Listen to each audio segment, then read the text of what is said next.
It's 7:30 p.m. in Waukesha County, Wisconsin, where police respond to an alleged drunk driving crash that has just left a teenage girl and her dog fighting for their lives.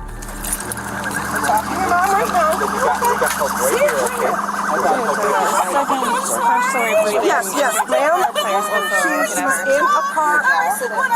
She will be going to the hospital. Okay? I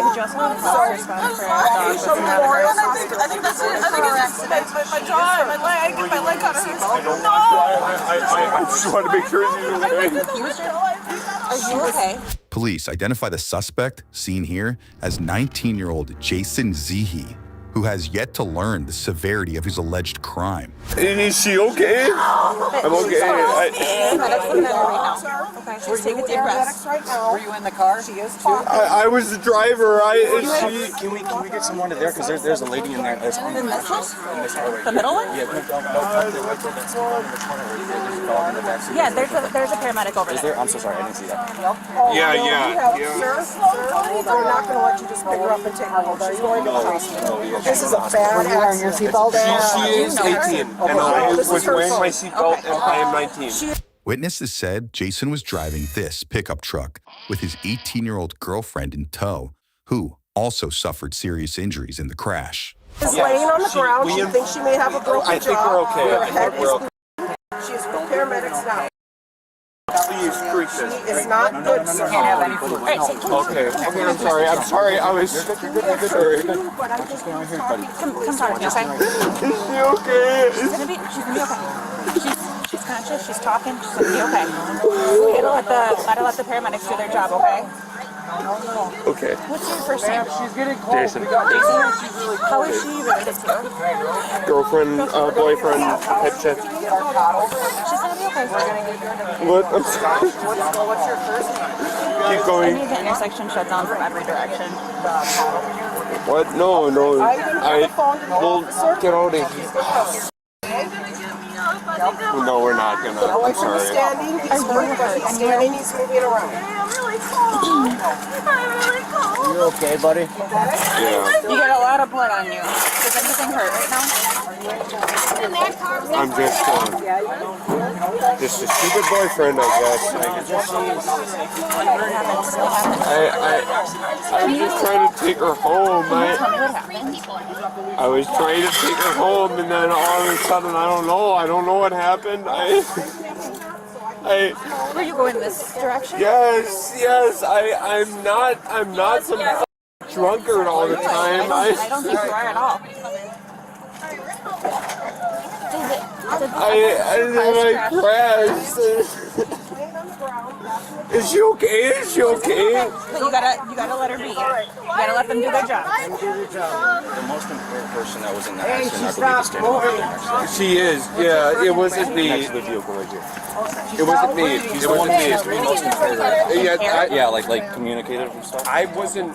Oh, that's not. I'm just like, you're in such shock. No. In the car, seen here, first responders find 17-year-old Megan Voss unconscious but breathing, with her injured dog Blue by her side. Megan was airlifted to a hospital where she was pronounced dead, and Blue was later put down due to the extent of his injuries. All right, well, we're gonna look at it, okay? You're going to have to speak to some officers. East correction. Has anyone talked to you? Half and half. Okay, do you have an ID on you? Yeah. All right. I can.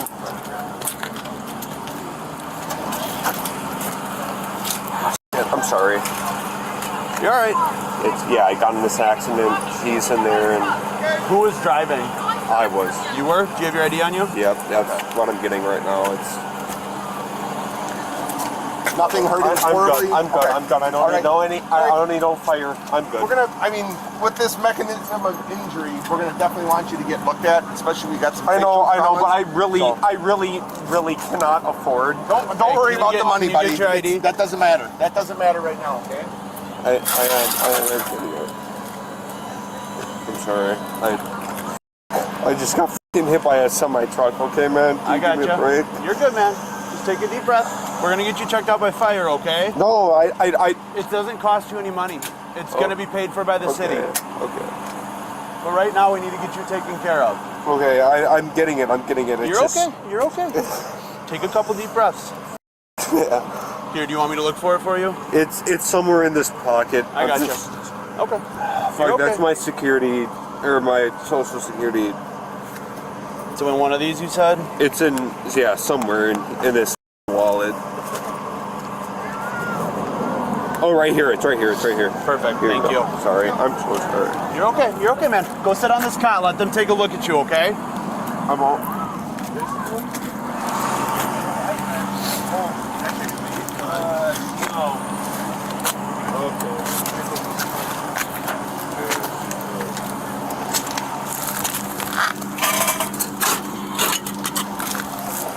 Hey, man, is this the plate to your car? That car doesn't have a plate. Okay. I just bought that car. Okay. A few days ago. I gotcha. Jason is taken to an ambulance while other officers talk to witnesses. This car was coming this way very fast. This one? No, this car. The one? Oh, It was okay. coming very fast and flashing its brights. Yeah. And this car it stopped and started to come through to the intersection. And I saw that, this one was flashing its brights, like I ain't stopping. Yeah. And Okay. smashed right into her. And then What direction was she going? she was coming this way. She's coming. So Okay. I was the car that just got through the intersection, and then I saw him flashing the lights. He was going pretty This guy was quick. flashing the lights. As you can, she was already at the stop sign. I got there first, so I Okay. passed. She came in. I noticed him flashing, going fast, and then I heard the slam, and then I turned around. So was she in the intersection first? Yes. She was in the intersection And first. he just went right through He the just stop flew sign? right through, probably 40 miles an hour. How did 50 miles. Witnesses tell police Jason was driving erratically and flashing his brights before flying through a stop sign and slamming into multiple vehicles.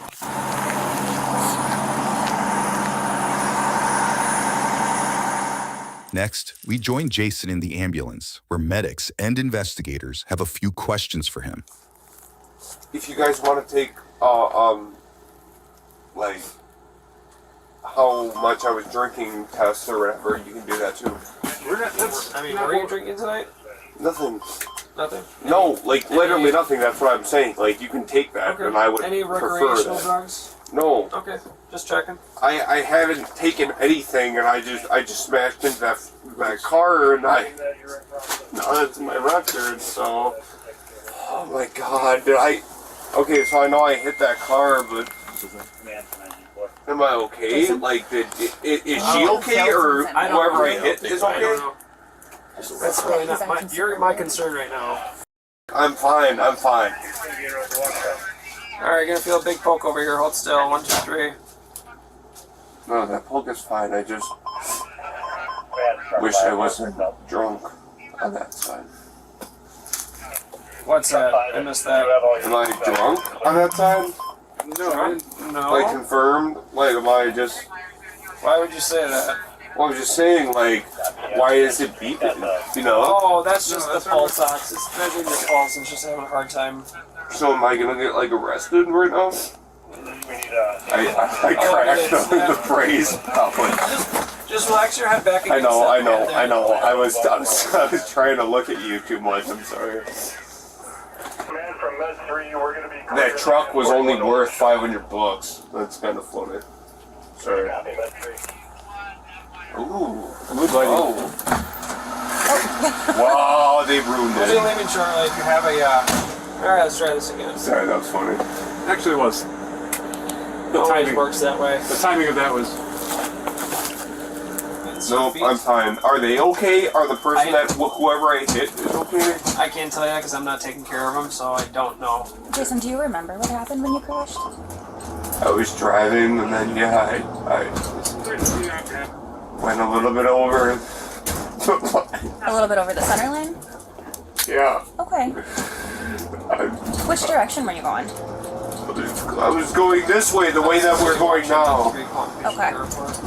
And Did you end up spinning around in a circle then? no, I don't know. I just remember I had, One of the streets.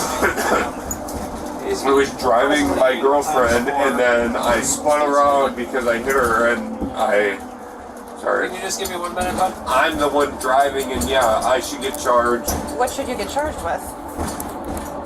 Smashed into another person? I mean, it might have been them who drove out, but I don't care. I mean, I'll take the blame. I feel so bad for hitting her and having her, like hurt, you know? I don't want her to deal with that. This question. Any recreational drugs tonight? Because you're acting a little goofy. Or just No. having been in a car accident. No, I got in a car crash, but Or just your I'm acting behavior goofy. is I'm acting goofy because, yes, you got in a car crash with me and you cracked my head and I wanted to be funny and I'm sorry that wasn't that funny and whatever. But I'm okay. Alright, we're just pulling into the hospital. Do I have to pay for this? That's a Oh. for another. No, I have to pay for this. I already paid for this hospital visit.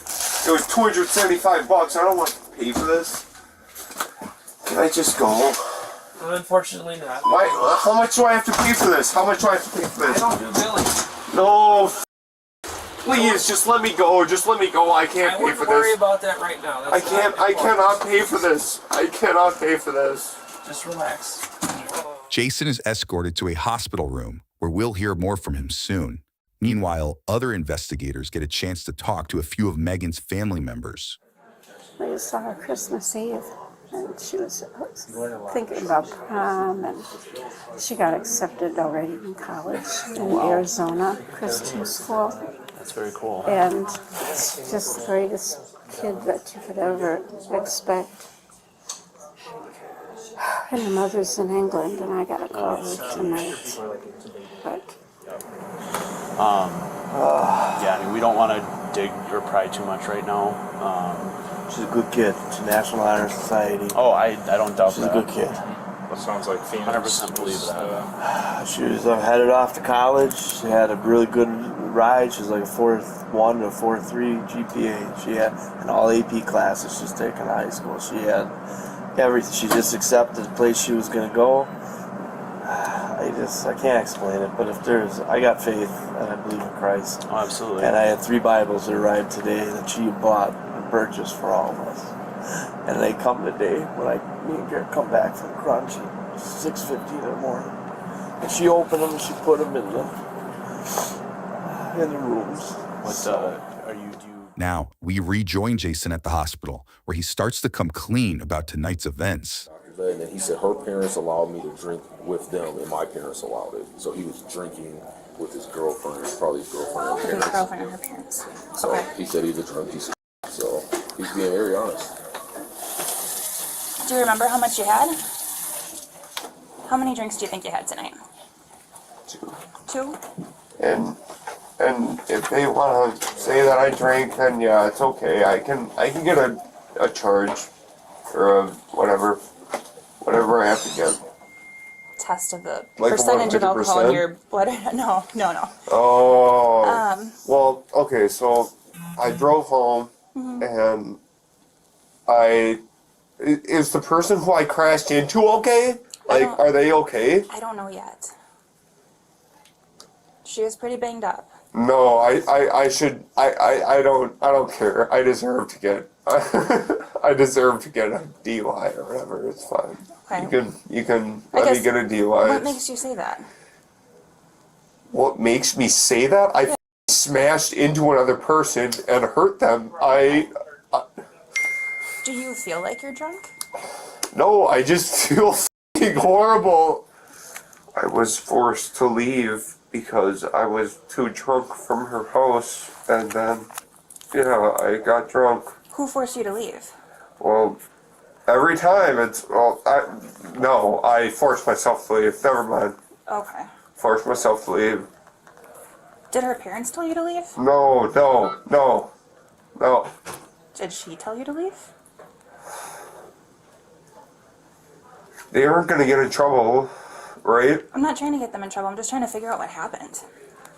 Yeah, they told me to leave, yeah. Okay. Did they know you were driving? They know I was drunk. They were the ones who got me drunk. They didn't want me to be there, and they got me drunk, and then, what the f*** am I supposed? Yeah, what are you supposed to do if they tell you to leave? You Yeah, gotta leave, right? I get pulled over and all this other. Did you get pulled over? I probably smashed into somebody. Well, yeah, but you didn't get pulled over That's before why that, right? I'm here. No. Okay. Whoa! Crash! You should have rammed into him. Would've been closer. Jason is whisked away by medical staff for testing, while investigators catch up with his girlfriend, who has a different story to tell. What were you guys doing before the crash? We were driving and his car wouldn't start, and then he started getting really erratic. And I was like, hey, can you not drive super aggressive because you scare me?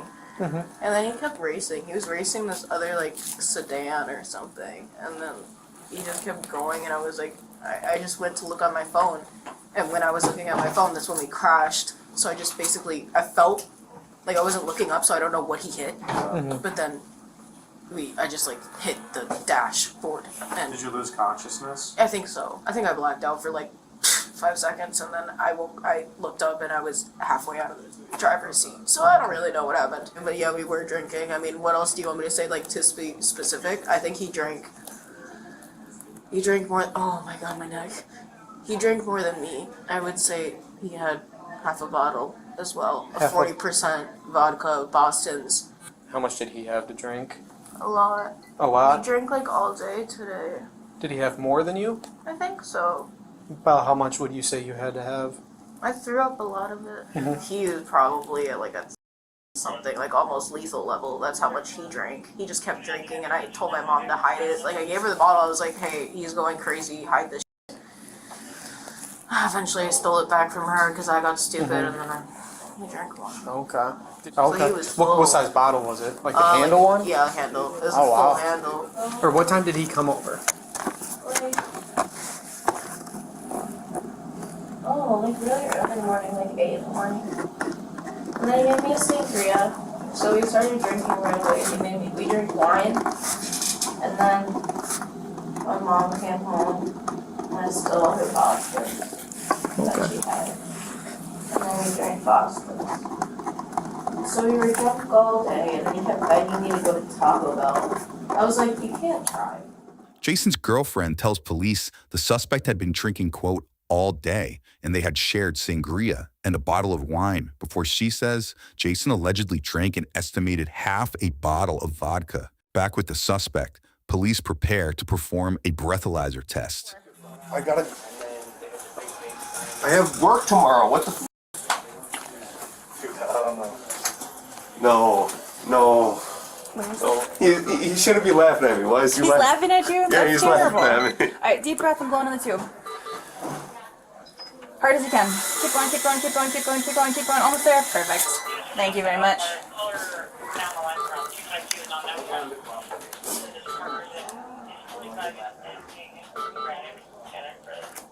It's thinking. 0.238. Is that I'm Yeah, but I already knew that. Alright. Because your eyes told me and your actions and speech have told me. So, yeah, 0.238, which is pretty high. Nice life. You heard that right. Police said Jason registered a .238 on a portable breathalyzer test. That's nearly 3 times the legal limit to operate a vehicle. So I do have to place you under arrest Yeah, for I know. OWI. Can I put my underwear on first, please? No, you're gonna stay just like that. She's got a form to read you, okay? I don't care if she's gonna read me. Can I have my underwear on or no? No, you're at the hospital. The nurses need you to keep them off right now for the rest of their Yeah, okay. stuff they gotta do, okay? So they can feel my right? I don't think No, so, I don't no. think that's why they're doing that. Okay, well, there you go. I didn't kill anybody. I didn't kill anybody, right? I didn't say you did. I didn't though. I didn't kill anybody, right? I'm okay. Did I not kill anybody? I don't know the status of the other person right now. I don't know. I think I'm just a stupid kid. I think I should have really Made a mistake. Yeah, made a mistake. I get it. How many drinks do you I'll think be you honest had? with you. I had 3 And what kind of alcohol were you shots. drinking? You had 3 shots? Alcohol, like Do you know what kind vodka, of alcohol? Okay. Okay, but just the 3 shots today, nothing else. and yeah. Are you sure? You can. I mean, I think 0.09 sounds about right for 3 shots. Well, but you weren't at 0.09, you were at 0.2 something. That's really high. That makes me think that you probably had more than just 3 drinks. So that's why I'm asking. And I just want you to be honest with me. I'm gonna lose my license. If I actually hurt someone else, and I deserve to get, my license taken away, all that, whatever. If that person's up, are they okay?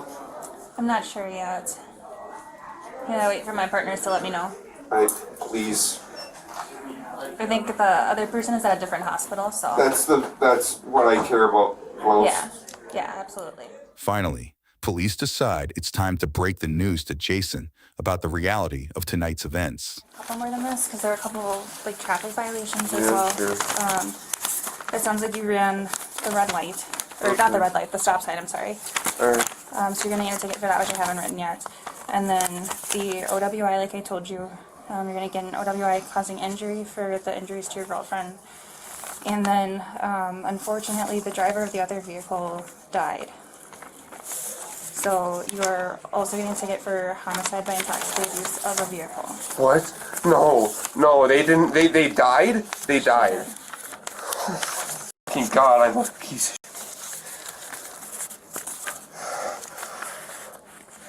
Holy shit. How old is she? Is she like 17? You're 17.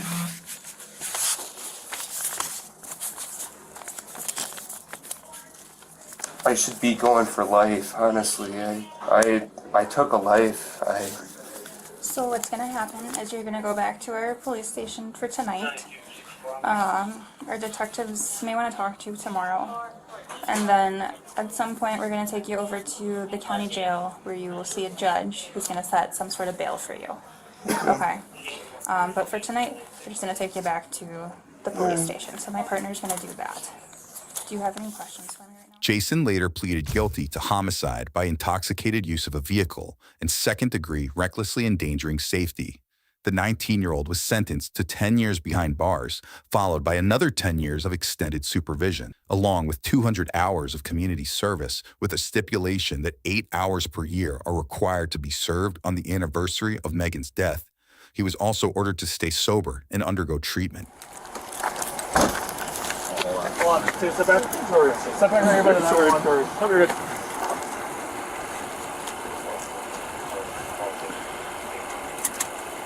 Alright, let's step there, man.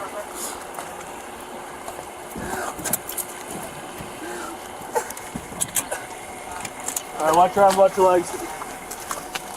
This is Stacy's property. Thank you so much for doing that. Subscribe now for easier access to the latest from Law&Crime Bodycam. And he points that at her, and so she went to go move it. And that's when you just hear the loud bang and a little bit of a light. And then she drops. And next thing you know, she just starts to bleed. Okay. I really didn't want things to happen like this. This sucks. I'm so sorry. Did you say anything else to her, or did she say anything to you, or no? No, she just screamed. She just screamed.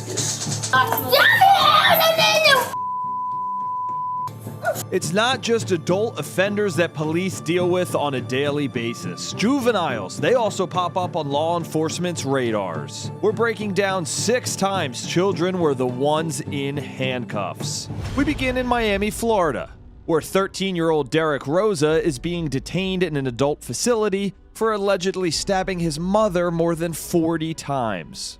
According to police, Rosa himself called 911 on October 12th to report he had killed his own mother, 39-year-old Irina Garcia, in their apartment. Garcia had just given birth to Rosa's little sister 14 days before.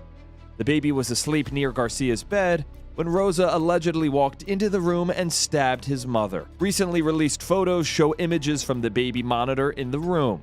In one, Garcia is lounging on the bed with the baby. In the next shot, Rosa can be seen standing over his mother. The baby was unharmed and apparently sleeping during the violent assault. I need to know if your mom is breathing. She's dead, miss. Okay, and why did you do that? There's blood all over the floor. Rosa tells the dispatcher he had considered using his stepfather's gun to kill himself, but couldn't bring himself to do it. The 8th grader also tells the dispatcher he sent photos of what he'd done to a friend. Miss. Yes. I took pictures and I told my friends about it. Was that bad? You told who about it? My friends. Who did you send those pictures to? My friend. I don't know his real name because he is an online friend who I play with a lot. According to court documents, Rosa took 2 photos of his mother's body as well as a selfie and sent it to the friend. Rosa is charged as an adult with first-degree murder.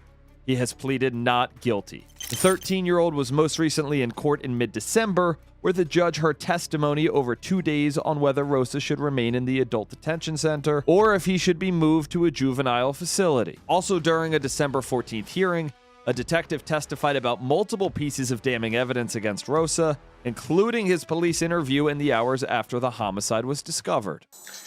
By you signing that, you're wanting to give us a statement without the presence of a lawyer. You understand that? Yes. Is that your wish? Yes, my wish. Okay. So you went to sleep around 10? 10. Okay, and then what? I woke up, I went to the kitchen. I grabbed one of the kitchen knives, and then I went to her room, and then I... It's okay, you can say it. I killed her. You killed her? Rosa sounds very calm on the video, but cries in court as he listens to himself played back. Rosa's grandmother was also emotional when she heard Rosa's apparent confession and admission that he had considered suicide. Where exactly did you cut her? At first, I cut her right here. And her neck? It's like a type of vein that goes through your neck right here on both sides. Okay. And if you stab here, a lot of blood sprays out right Do you know what that's called? Like an artery or something. An artery? Yeah. Okay. And you purposely went for the artery? When you cut her? Not purposely, I just went for the neck, but I hit the artery. Okay. Was there a lot of blood after? There was a big puddle of blood on the floor. Okay. Did you tell her anything before you stabbed her? Did you say anything? I said curse words in Spanish. Curse words in Spanish? Yes. But she didn't wake up when you... She was asleep when you stabbed her? Yes, and then she woke up after I stabbed her. What curse words did you say? In Spanish? Yes. Maricona. Maricona? Yes. Okay. And then she woke up? Yes. Did you say anything else to her, or did she say anything to you, or no? No, she just screaming. She just screamed? Yes. Okay. At the end of the 2-day hearing, the judge determined Rosa would stay at Metro West Detention Center, the adult facility, until his murder trial. Next, we're heading to New Mexico, where a 14-year-old boy is accused of shooting and killing a fellow teen, and he's not the only one in serious legal trouble. It's July 28th, 2023, in Cuesta, New Mexico, just north of Santa Fe. According to police, 4 juveniles were inside the suspect's house listening to music when suddenly the 14-year-old pulled out a gun and shot a 13-year-old girl. The victim's family identified her as Amber Archuleta. When first responders and police get to the home, it's chaotic. EMTs work to try and save Archuleta while officers try to work out exactly what had happened. We'll get with your started. You said you do have a full fuck out.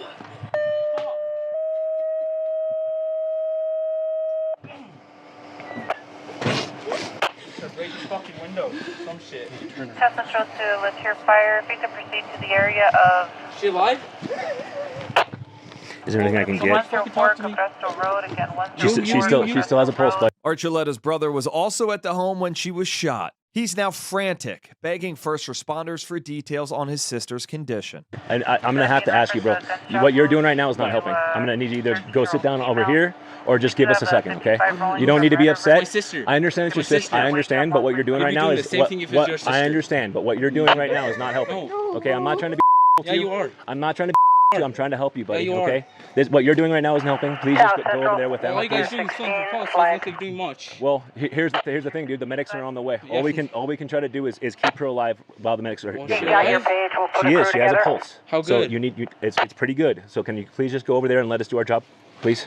It's okay. It's okay, bud. I understand you're upset. I totally get it. Okay. We're gonna need you to back up, please. Please. No. Guys, No. being here is not gonna help. No. Believe me. Let us do our My job. sister. I understand you love her. We're gonna do everything we possibly can to help her. Okay. I promise you. At first, officers are told the girl was outside on the street in front of the home and might have been the victim of a drive-by shooting. They start searching for evidence along the road, but not long after, Archuleta is pronounced dead and the home is now a murder scene. He called it. Okay. So we gotta shut it down, clear the scene. Your copy is down, great. Let's get some tape and start taping everything off. Tape everything off. Put the unit in the road. I want to block off whatever we can. After getting multiple conflicting stories, the truth starts to come to light. A witness tells law enforcement that a group of friends was inside 14-year-old Porfirio Brown's house just hanging out. But he suddenly pulled out a gun and pointed it at Archuleta's face. Was it a 22? What kind of revolver do you know? I don't know my You just know that it was a revolver handgun, right? Yeah, I know it was one of those Bespin. Got you. Okay. And he points it at her, and she went to go like take it away from her face, right? All of a sudden, you just hear a boom. I look, and I see her fall to the ground. Next thing you know, she starts to bleed. So he shot her in the face with the handgun? Yeah, Where were you guys when he shot her with the handgun? I think the kitchen. You guys were inside the house when it happened? Yeah, and he points that at her, and so she went to go move it. Mm-hmm. And that's when you just hear the loud bang and a little bit of a light, Mm-hmm. and then she drops. And next thing you know, she just starts to bleed. Okay. Witnesses later tell police it was Brown's idea to say it was a drive-by shooting. As officers are processing the scene, Archuleta's father arrives and learns his daughter is dead. Body camera footage then captures the heartbreaking moment. Hi, sir. I understand, sir. Can you talk to me for just a couple minutes? Sorry. The EMS just pronounced her deceased. Oh my God, man. So, She's gone. What? She's gone. Can I please go see her? yes, sir. I'll have one of my guys meet you. I'm trying to stay out here to block this off. I'm fine. 404, 406. You have the father walking in now. He's got carpenter knee pads on, a blue t-shirt, and a baseball cap. I'm sorry, sir. My condolences. I'm honestly, I'm gonna do my damnedest to figure out what happened. I'm sorry. I don't know, but my son called me. Oh God, I don't know. I can't do it. The suspect's father, William Brown, is also at the home, and at first he tries to stick with the drive-by shooting story. But police have already determined that didn't happen and that the 14-year-old is involved. Where are you taking him? To a unit. What unit? Well, did you bring the unit to the house? No, we're walking down the main street. For what? He's being detained. For what? That's what I'm asking. That's all I have to tell you. He's being detained this time. I think it's pretty obvious that he's being detained in relation. Well, but what? He didn't do nothing. Listen, he's being detained. I didn't say he's being arrested. He's being detained with us. That's it. Okay. That's going to be in the end of it, okay? He's not leaving the road. He's just going to sit in there. You guys can't bring him to the house, the unit to the house? No, because it's a crime scene. I can't let anyone in there. So that's the other thing. How long is this going to take? As long as it takes. I can't give you an answer because it'll No, be the I know, wrong but answer. how long is this going to take? Because, we It can don't have take a anywhere place to from go. 12 to 24 hours. Okay, I just got to hold on to you, okay? We don't have another place to go. Yeah, better. I mean, you appreciate that there's a dead girl on your porch, right? Yeah. I don't have an option either. So you know where to go, but I don't have an option. The police then take Porfirio Brown into custody. I'll be okay, okay? I love you, okay? They ain't got nothing on me, I ain't worried. Barb, They ain't got nothing on me, so I ain't do nothing. it's okay. Just keep your mouth quiet. We have a lawyer. It's gonna be okay, but you're gonna have to drink something. I can't. Bro, my wrists are all Barb, getting cut settle into. down. You have to settle down. You have to be calm right now, okay? My wrists are getting cut into. It's okay. Here. Barb, I know. I can't. You're arrested. I can't do anything about that. At first, authorities say William Brown did nothing wrong except being confrontational with police. And? Go not square up with him. Stop, stop, stop. I'm not. I'm just You're squaring up to him. Well, he's telling my attitude sucks. Well, it does. Well, what do you expect? You have a dead girl in your... Do you not understand the severity of this? I do. Sure. Go that way. I've been trying to cooperate with the cops. Hold on. Well, they're taking him. He said I could walk with you guys. You need to calm down. I am, but your I don't want to officer, put you in I cuffs. wasn't even talking to them. And I just told him to leave so he didn't aggravate you anymore. But you can't keep doing this because then I'll put you in cuffs. And I don't want to do that. You've done nothing wrong. But eventually, William Brown is arrested for allowing his teenage son easy access to weapons in the home. There's a lot of guns in that house, right? And none of them are secured? Most of them are secured. I have a few that are out. You have a few that are out. Okay, with that right there, have your hands, put your hand behind your back. Despite more than a dozen guns being found in the home, police have never found the murder weapon. William Brown is now charged under New Mexico's Benny's Law. It's named after Benny Hargrove, an Albuquerque middle schooler shot and killed by a fellow student. The gunman allegedly used his father's gun to commit the crime. Brown is charged with second-degree murder and tampering with evidence. Brown was released from a juvenile detention center and allowed to live with his grandparents until trial. Brown can have supervised visits with his dad, but they can't talk about the case. If he's found guilty, the teen could get up to 18 years in an adult prison. Next, we go to Tulsa, Oklahoma. It's just before midnight on Thursday, January 5th, 2023, and Tulsa police have been called out to a troubling report. One of the first officers on the scene runs into an apartment where EMTs are working on a 9-year-old boy in the living room. The officer locates the young suspect and takes her outside the home. Where's your daughter? She's upstairs, Jelly, get down here! Where's the knife at? I don't even know what she used. Jalen, I'm so sorry. I'm so Come here, sorry. come here. I'm so sorry. I'm so sorry. We're just gonna put handcuffs on just for now. The 12-year-old girl, who isn't identified because of her age, is inconsolable.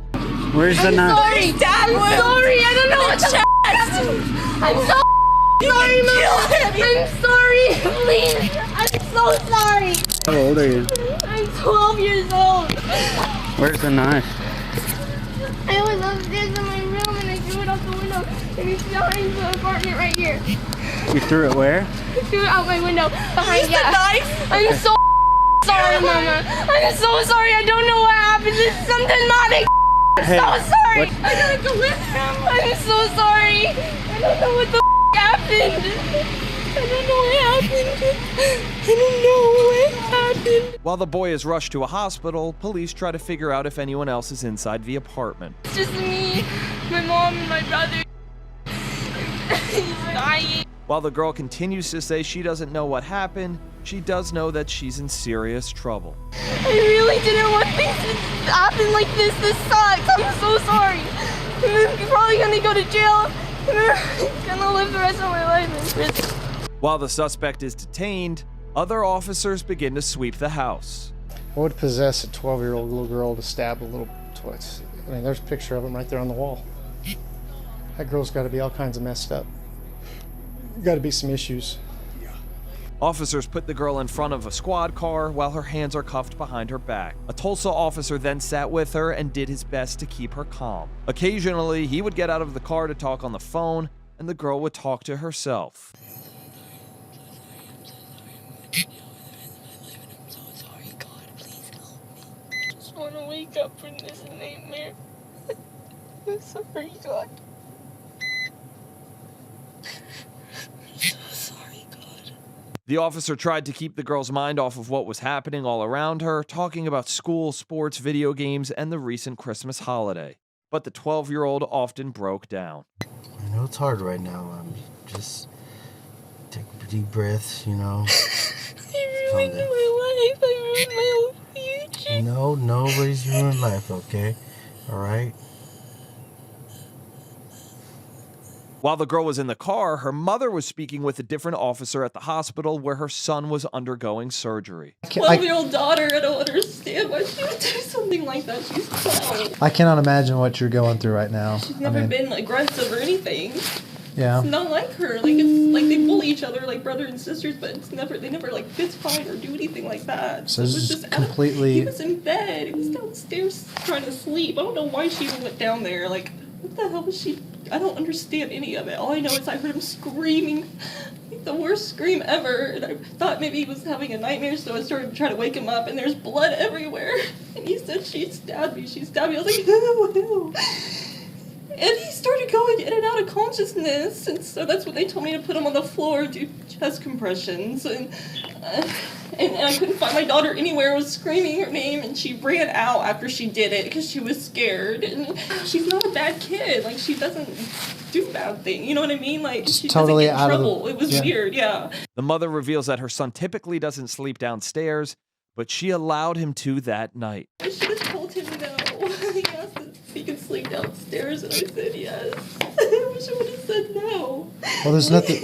Don't blame yourself. There's nothing that you could have done But I differently. normally tell him no, and this night I was like, yeah, fine. I mean, there's nothing that you could have done differently. I mean, don't blame yourself for any of this. I didn't protect him. I didn't know she was gonna do something. No, like, It's how not was your I fault. supposed to know? It's not you. I You know, weren't- but I feel like I didn't protect him. Like, this is his home. He's supposed to feel safe. Around 2:30 a.m., the 9-year-old died from his wounds. The 12-year-old suspect was taken to the Tulsa County Family Center for Juvenile Justice to meet with detectives and be reunited with her mom. Because of the age of the suspect, police and the district attorney's office have been tight-lipped about the case. Her mother told media outlets that her daughter had some kind of manic episode that may have been related to a medication. It's unknown what charges, if any, will be filed. Next, we're back in Florida. This time, it's Port Orange. That's where police arrested an 11-year-old child for apparently prank texting 911. It's Wednesday, July 26th, 2023. A dispatcher with the sheriff's office got a message around 9:45 a.m. about a suspicious incident reported by text message. The texts were from a girl saying her 14-year-old friend had been kidnapped by someone in a white van. She said the person had a gun and was traveling on I-95. She also told the dispatcher she was in a blue Jeep following the alleged kidnapper. The sheriff's office says the girl continued to communicate with dispatchers for an hour and a half. Multiple officers from at least 3 different agencies responded to the location the girl provided, and a sheriff's office helicopter even joined the search.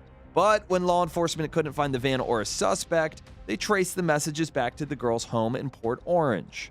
Body camera video shows her in handcuffs. Stay calm. You can talk to your parents. We can open the window and let you talk to them. Nothing's going to happen to you. Do you understand that? Okay.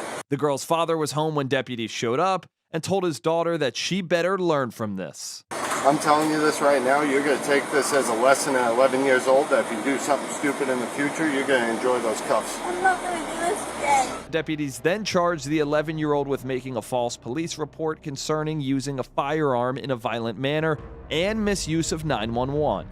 This is going to be an opportunity for you to turn this into a learning experience. This is not something you're going to carry with you for the rest of your life, okay? She told deputies she got the idea to prank 911 from a YouTube video and thought it would be funny. The girl was taken to the Family Resource Center for processing, then transferred to the Regional Juvenile Detention Center in Daytona Beach. She was eventually released to her parents and is on house arrest. Now we're staying in Florida, this time in Riverview outside of Tampa. That's where 14-year-old Adeem Berry faced adult charges of murder. On August 16, 2023, around 4 in the afternoon, Hillsborough County deputies got calls about a young male running through a subdivision with a handgun. Things were tense as soon as deputies arrived. Berry reportedly put the gun to his head multiple times and threatened to kill himself. I don't want to hurt you, bro. I do not want to shoot you. Put it down. You don't want to end it this way.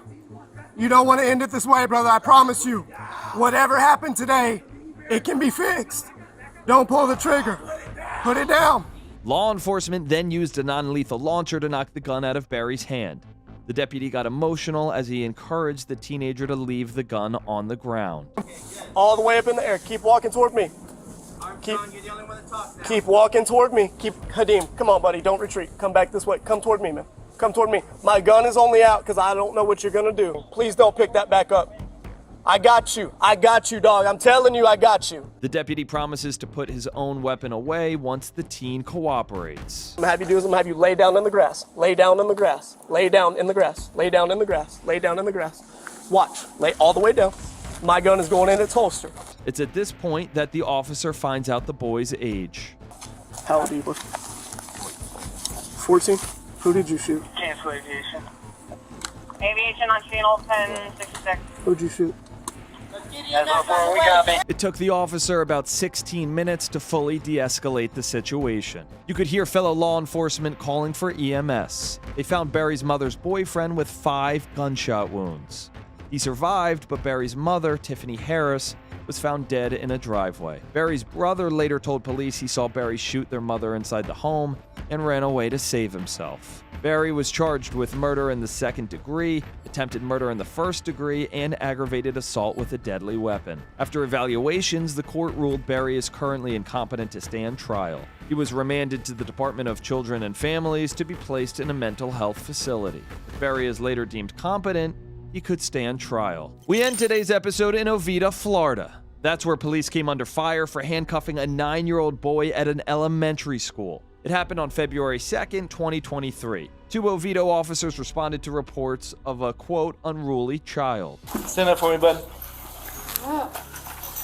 Stand up. Oh, me. So you calm down. This is where we're at. He can do that because he's on the road. Just calm you down for a second. Chill. Stop it. Stop it. Sit up. The child can be seen on body camera footage throwing paper and books as staff members try to get him to calm down. The officers don't have much more luck. Ow! Don't want to throw stuff though, right? You. That's okay. I get that a lot. It doesn't hurt my feelings. One of the officers then puts the child in handcuffs, saying in their incident report that they did it because they feared for the safety of the people around them. Stand up for me, bud.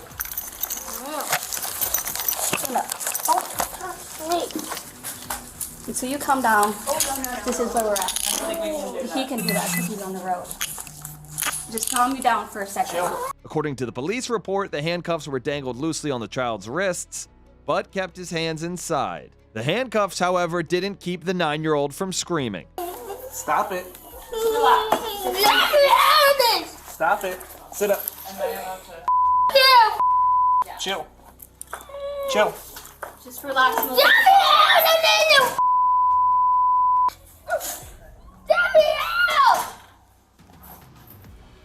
You need to chill.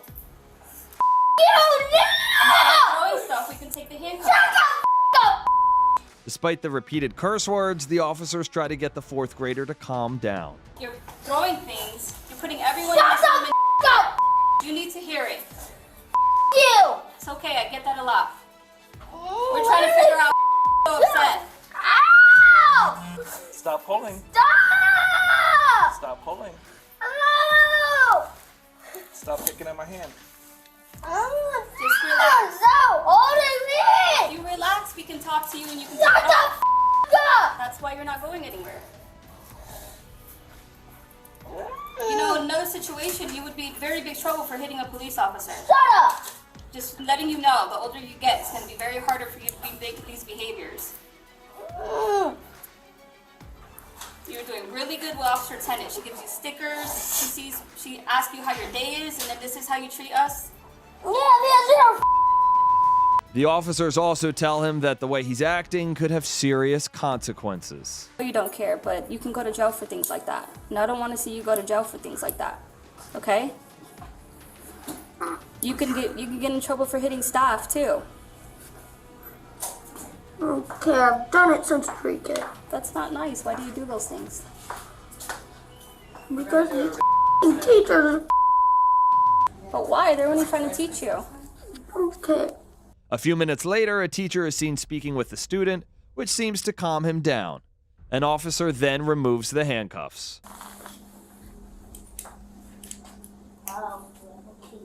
Thanks, bud. Good job, buddy.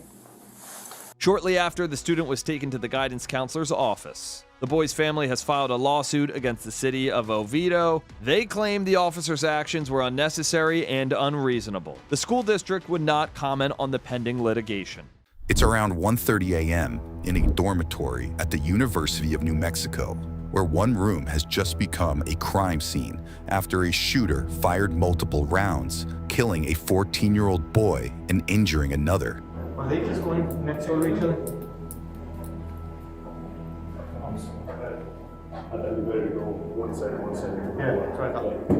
A group of teenagers are caught on surveillance cameras moments before disaster when witnesses describe hearing gunshots ring out and glass shattering before a heavy police presence arrives on scene. You want to times 2 or times 4? We can do it times 4, yeah, because it'll get us to the next. There's the kids coming back again. That's 105. Police said the shooting left one teen dead, a 19-year-old suffering from a gunshot wound and another shaken but uninjured. The two left alive, who were allegedly in the room during the incident, flee to a parent's home, where they are caught on a doorbell camera minutes before rushing to the hospital. We have him here with us. Yeah, the bullet grazed his head. So I'm gonna head down to you, but I'm gonna have to take this kid to the hospital. But I'm gonna head. Hours later, police catch up with their suspect, who is about to face a sobering reality. Anyone?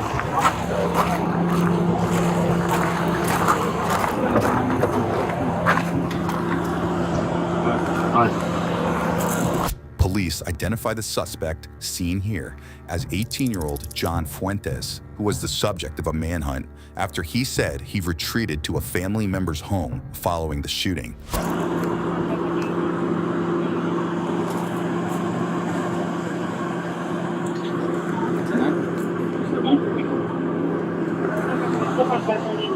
Next, the suspected shooter is taken to a hospital to be treated for injuries of his own. Sit down.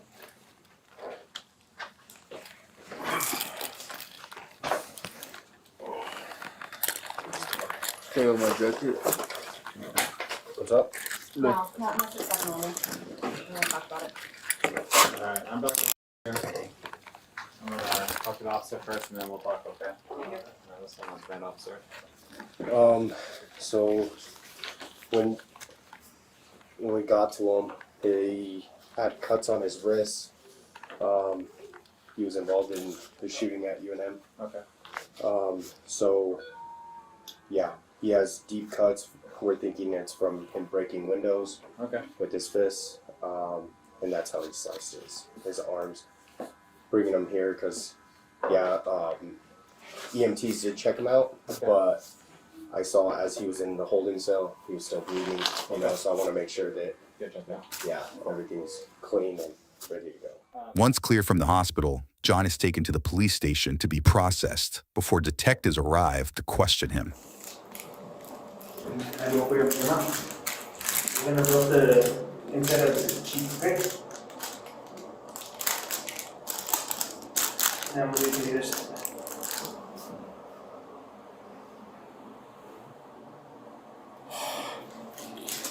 Next time, just do it.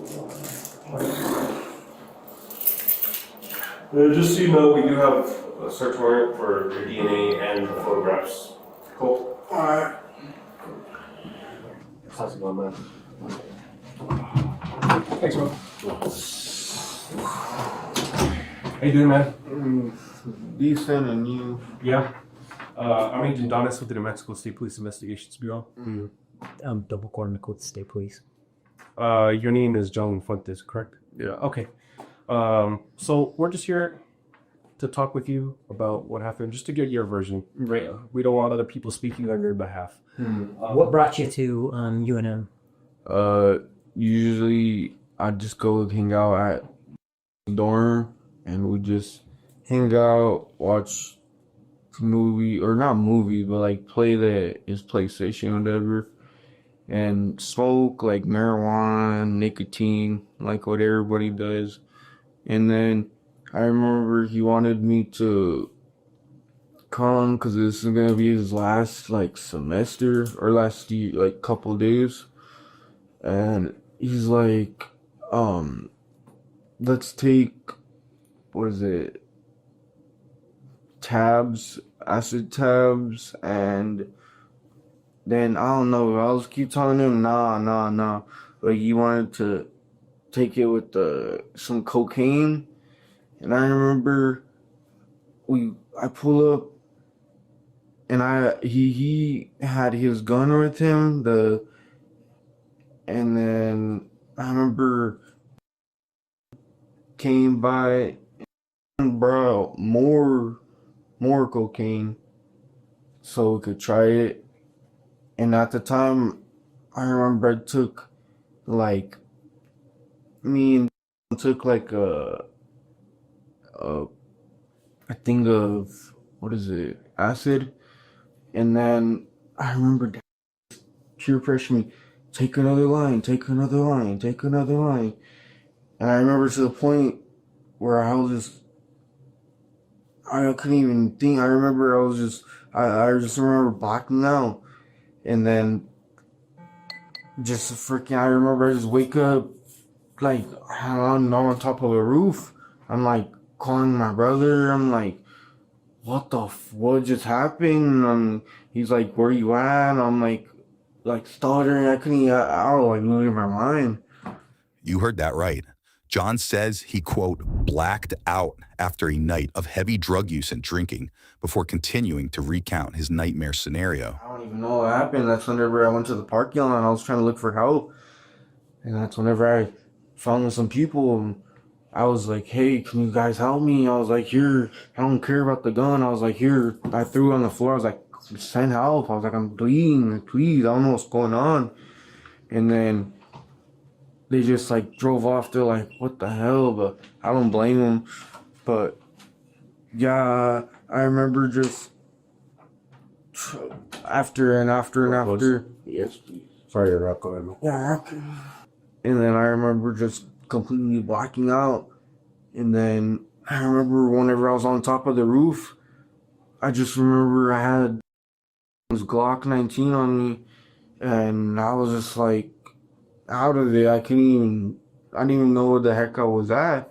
And that's whenever I was like calling. I didn't even know where I was at. Like I was like, I remember I kept calling my dad. I was like, I think I got laced or something. I was like, I'm on top of a roof on UNM. I was like, I think I just shot 2 people. I'm like, I'm losing my mind. I remember I was just running to like the UNM. I remember it was just a bunch of UNM cops outside.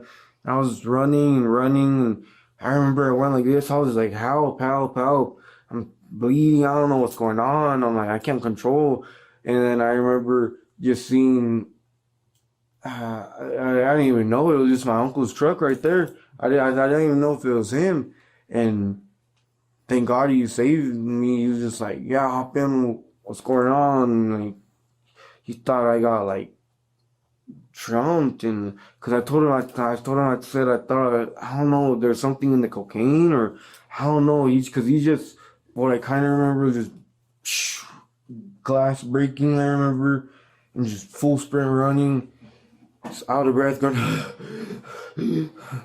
just like, yeah, like an animal. I don't. John tells investigators he remembered running and holding a gun before he was picked up and ushered away from the scene. But next, investigators want to know how he learned the outcome of the attack. And then I remember my mom went to go like peep out the scene, and then she tells me the whole news is there, and that she looked on the news and one's injured and one's deceased, and that's when I started losing my mind. I was like, I couldn't believe what I did. Just like Rambo, jumping out, and then just like, I remember I looked at my pants and I had a 19, and then that's whenever I went to the parking lot near my car, and I was like, literally just looking for any cop I could find to help me, like help. And then that's whenever I ran into those people, and I was like, help, help, help. And then they were like, I pulled out the Glock, I threw it I literally threw it in front of me. I was like, please help, help, help. And then they're like, they just drove off, yeah. But that's literally all I remember. And but I remember just looking around like, what the actual hell? What did I take? I kept telling my dad, I think I got laced. I think I got laced. UNM, come out. I don't even know. I was like, I don't even know. And then I have an interlock, so and then we were also drinking too. So I was like, I can't even drive. I don't know what to do. I was going insane. I completely like felt like it was frying my brain, and I didn't even remember like. It was probably the worst experience I've ever had. Oh, that sounds rough. And then at some point, I completely lost the Glock. I literally like blacked out. I don't know what was going on, but yeah, I don't remember where the hell any of my went. I remember I ran up to my uncle with just my underwear on, and he was like, "What the hell happened to you?" And I told him, I think I got laced or something. I completely blacked out. I don't know what the hell that fool had in there. And then, yeah, I don't even know. That's what bugs the hell out of me. I literally just freaking, it was like the worst fucking thing ever. As John continues recounting his version of events, detectives notice one important part missing and dig in to find out what exactly happened inside the dorm room. So like kind of like go through like the events of like you guys hanging out. Like, did you guys just start, doing cocaine and acid like right away, or were you guys just hanging Pretty out? much, yeah. Because it was already late, and then he had work in the morning. So I was like, well, we could hang out now and get it over with now, because he had like work and then what is it? I told him I don't want to be all tweaked out whenever I have to go. One of my family members was gonna bring like, she's a couponer. She's gonna bring all kinds of clothes and soap and oil. It's just to help us out. And I remember I told him, well, I'd rather just do it on the day so like the night we do it, I don't want to be going and hanging around with my family the morning, you know what I mean, the next morning. So I told him, oh, let's just do it now. Let's just go now. That he just had work in the morning. He was like, yeah. So you guys like, you got there and then you started doing cocaine and acid? Yeah, I mean, him popped like a tab and a half. And then I remember after that, he just like, let's do line, let's do bump. Was that in his room or in one of your cars? I was in his dorm. His dorm, okay. At a certain point, were people like getting on each other's cases, or did somebody start becoming obnoxious or start a fight, or like what do you remember in there, man? What happened? I mean, we kind of heard some things from some other folks, but we really want to hear your take on it. Somewhat of a iron. I just remember it was going so quick. We could have been arguing. I don't really remember crap, but I just remember somewhat of me holding his pistol, like looking at it off the acid, like all just tripping out on it, and then just like I remember, I don't even remember what the happened. I remember it was just like a movie. And then that's whenever I was just running around like an insane person around the campus trying to find help. You remember how you left the room? They left the room? Whoever left? I don't remember. What led you to believe that you may have shot two people? Because I was just full of blood, and I remember the Glock, before I was messing with it, I remember it had bullets, and then I remember I took out the clip and it was empty. And I was like just bleeding, and I just thought I shot myself because there's this big ass welt right here. So I remember, and my ears were ringing, so I definitely knew something was up. I don't know. My mind was running a million miles per second.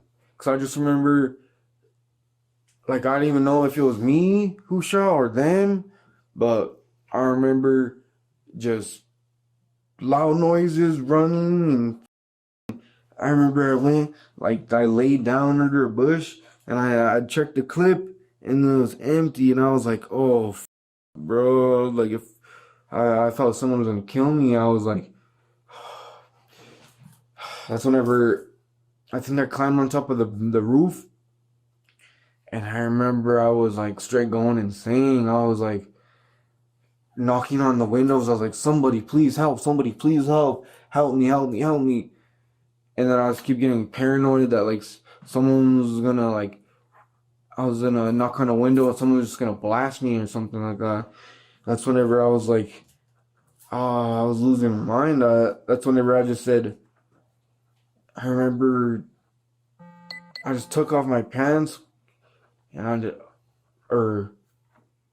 remember I hopped in the water fountain out there, like a stream, or I don't know what the hell it was. And I remember I was washing off my cuts, getting a drink of water, and I was soaked. I was freezing. That's whenever I was on top of the roof, and then I remember I took off my socks, I threw them, because they're soaked, they're all getting all muddy, and I took off my pants, I threw them too, and then just full sprint. I remember at that, once I took off that, I remember I was like, I need help.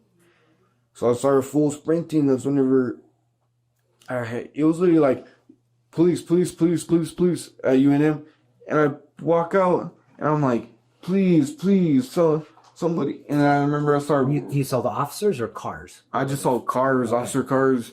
So I was expecting there to be police there. I was like, I need help. I don't know what the f going on. I feel like someone's gonna kill me. I was like, and then that's whenever I just ran it. It was like perfect timing. It was like, what the? But I don't know. It was just like, it happened so quick. Shit was crazy. I don't know. That was the most insane day of my life. Now, detectives ask John again whether there was an altercation in the dorm room before revealing who was killed in the incident. We were watching, I don't know, it's hard to say. We could have been arguing. I mean, that's why I was almost like, you could ask what is it, his little brother or something. But I don't know, we could have been. I just remember completely blacking out. I don't even remember just running in full speed. What's his little brother like? Does he talk to you, or what's he? I don't know. I don't think his little brother's doing any of the coke though. That's the thing. Or I think he did some. I don't know.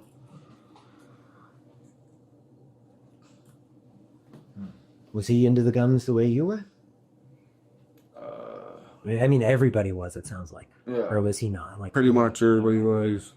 So you don't ever like recall at all like ever actually shooting a gun at any point in time? I could have, but I'm not 100% sure. That's why I can't say. Mm-hmm. But I'm pretty sure I did, because I don't mean, who else would? It literally said on the news that one's injured, one's deceased. So I'm pretty sure I did. Mm-hmm. I just don't remember what the. Do you know who's injured or who's deceased? No, I don't. Well, what would you guess? I'm pretty sure deceased. One's injured. Pretty sure. What leads you to what leads you to think that like them versus somebody else, or why one's dead and the other one's injured? Because his brother wasn't really in the way. His brother was just kind of out there, but they're both. I mean, every time we hang out, they're right there, and I don't think I would have shot his little brother. His little brother was always just out of the way. He's not really. He kind of just like the side character.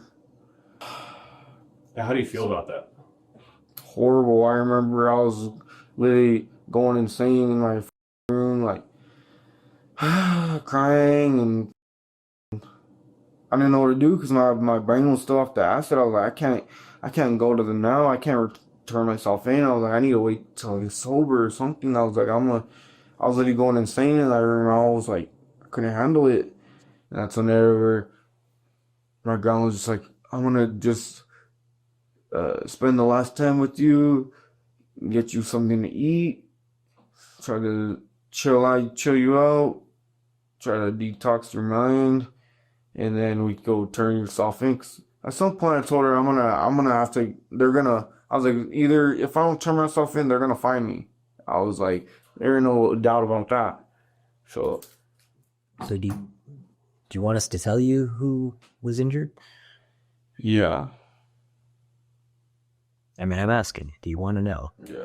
Okay. So the little brother, he's 14 and he's dead. What? And then injured, but not seriously. It's not. What? How much have blocked? Oh, what the fuck? I'm sorry.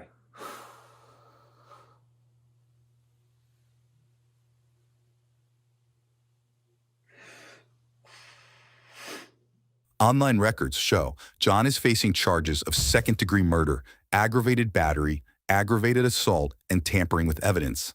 2 other teens are also reportedly facing charges connected to the deadly incident, including 19-year-olds Zion Miera and Daniel Archuleta, who both face charges of tampering with evidence, drug possession, and contributing to the delinquency of a minor. At last check, all 3 have pleaded not guilty to their charges. John is expected back in court this winter. It's just after midnight in Brevard County, Florida, where police respond to a home after a teenager called 911, reporting a burglary in progress. Hello. How you doing? We're 1012. What's going on? Okay. Why is there blood on the floor? Because they're... Huh? What? You okay? Are you okay? Are you bleeding? No. Who's bleeding? Police identify their caller and soon-to-be suspect as 16-year-old Julia Egler, a resident of the home that the teen allegedly told police had been broken into by an intruder. Come outside. Come outside. Come outside. What is going on? Why is that door smashed? Someone came in. 252, can we have medical respond? We have blood on the floor. Who's bleeding? Where's your mom? Stay here. Stay here. Hey. I got. It was 10:33. Somebody stay out here with her. Kevin, you got it? Yeah. Just have a seat right here. You ready? Yep. You got doors to the right. Inside, police find a broken sliding glass door and the bodies of Julia's mother, 38-year-old Kelly McCollum, and 22-year-old Matthew Shanerock, Kelly's boyfriend.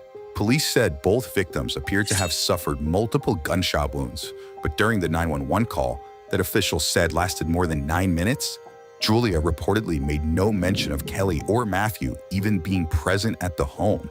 Investigators quickly ruled the scene a double homicide and began talking to their only witness. Yep. Just have a seat right here. Ready? Yep. Doors to the right. You okay? I don't know. I mean, physically, I guess, but...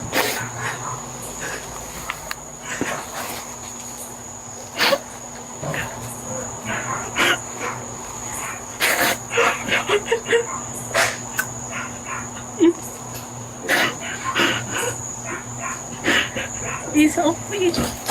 Mommy, please. What if I just grabbed the phone?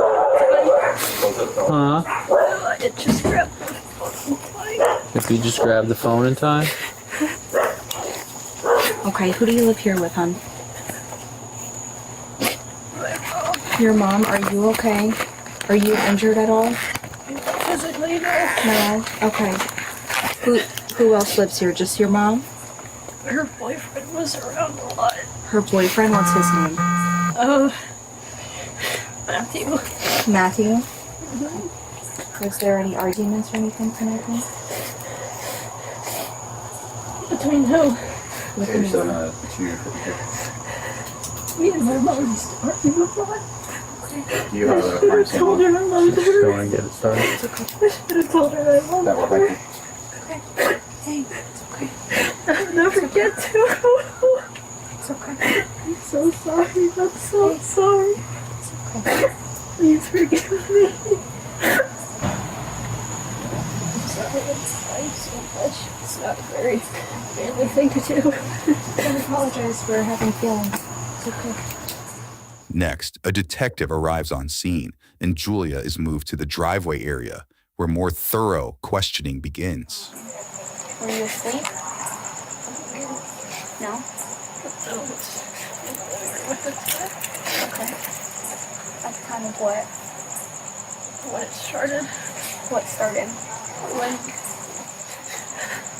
he came up to the window. Matthew came up to the window? No, I don't know who it was. You don't know who it was? Okay.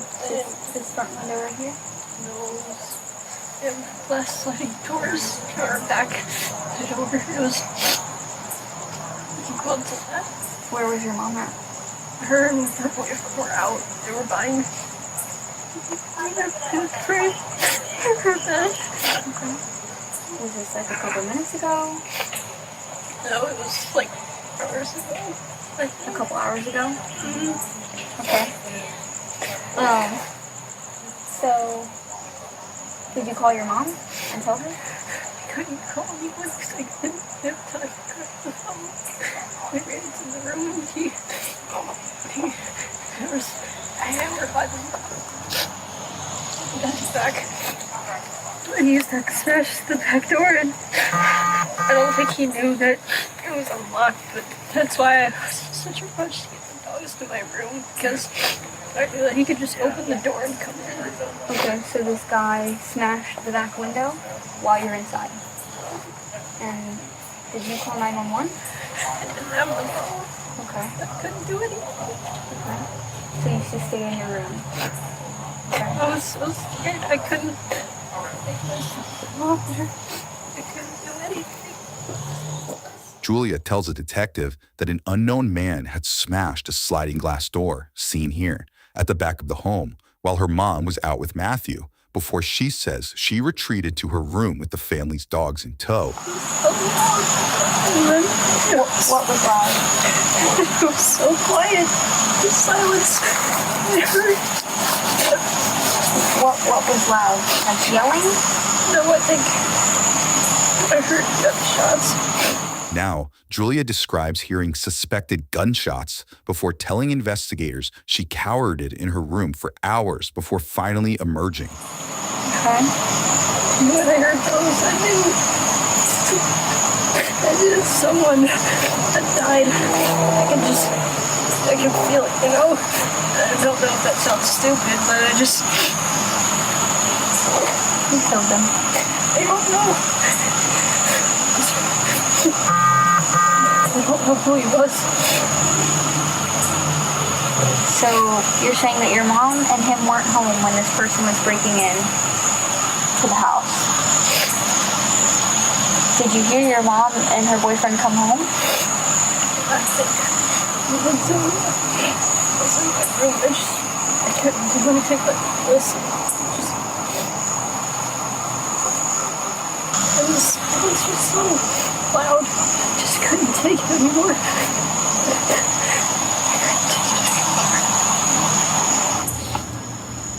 Okay. Was he white, black? I didn't really look. It might have been black, because I don't know if I had to guess, maybe. Julia describes the alleged suspect to the detective, but further questioning soon leaves investigators suspicious of the teen. Let's continue. Is there guns inside the home? There was. There was? Where did it go? I don't know. How do you know it's not there anymore? I don't know. So whoever broke in came and took the guy? I think so, yeah. I mean, I didn't see it happen, but I could have stopped him. Yeah. What happened to your hand? Oh, that's an old scar. An old scar? How'd you get that? I think one day, I was coming home from just going out on a walk or going somewhere, and I broke the window to get in because the door was locked and Mom wasn't home. Oh, okay. You guys are having conversations, but you said it was light out when someone started breaking into the house. But these text conversations are happening at 9:15 p.m.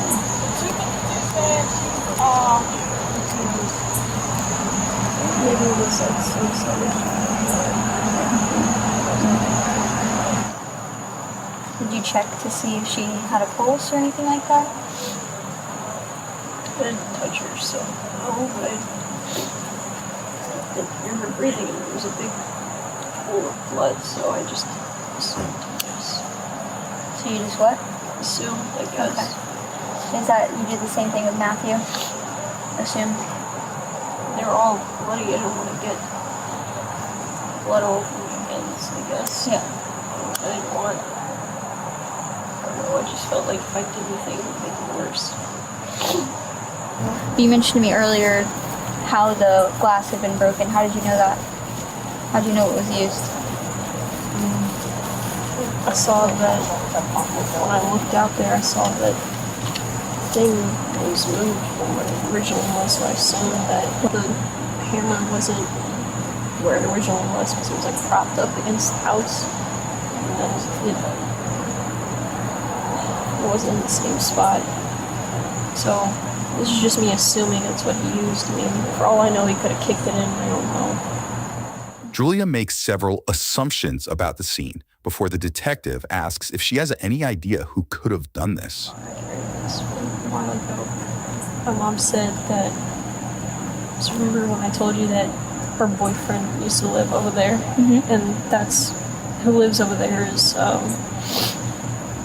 Matthew's and stuff. Okay.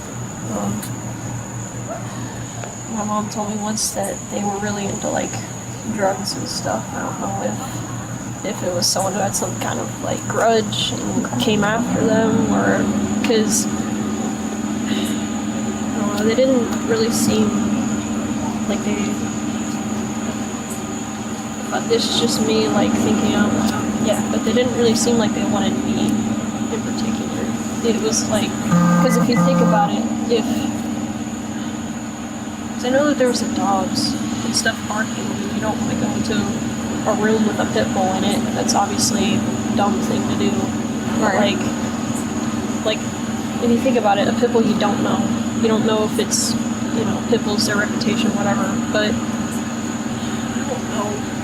It's just me thinking, like really racking my brain about it. But I genuinely don't know.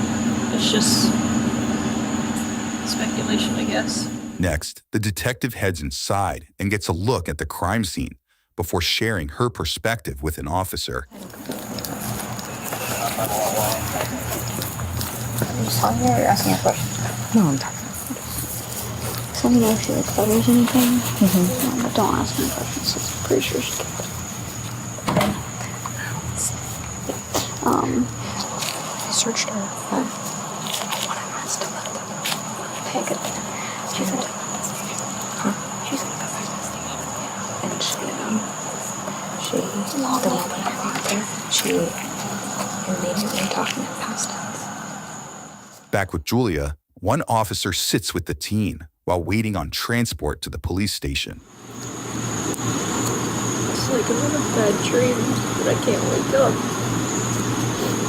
I can't even begin to imagine. I'm sorry. When I wake up tomorrow, my mom's to say, "Good morning, honey. Did you sleep?"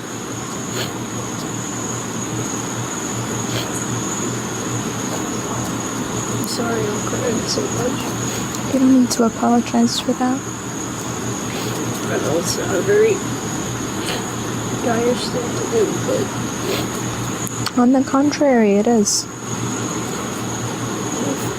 Well, it doesn't make any sense to you, but it's trans, so that's why I'm saying stuff like that, I guess.